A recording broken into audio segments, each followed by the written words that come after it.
ईद कुर्बान करीब थी, चांद नजर आ चुका था और लोग खुशी से बकरे खरीदने में लगे हुए थे।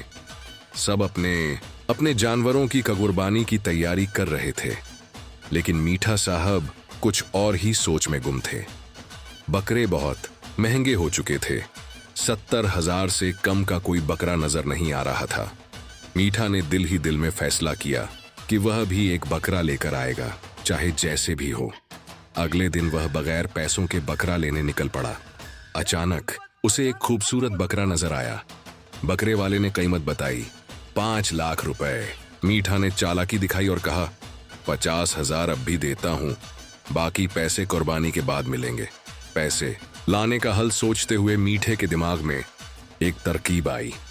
उसने अपने दोस्त बट्टू को उसके घर की कीमत 20 लाख बताकर बेच दिया।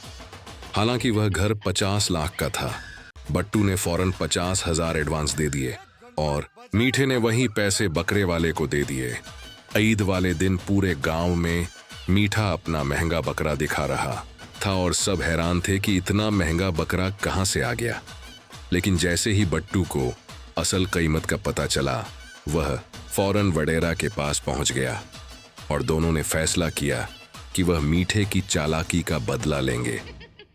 अय्यन कुर्बानी के वक्त वह दोनों आ पहुंचे और बकरा वापस ले लिया।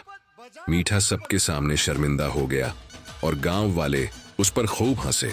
अखलाक ही सबका, लालच और धोखा कभी कामयाब नहीं होते। आखिरकार सच सबके सामने आ ही जाता है।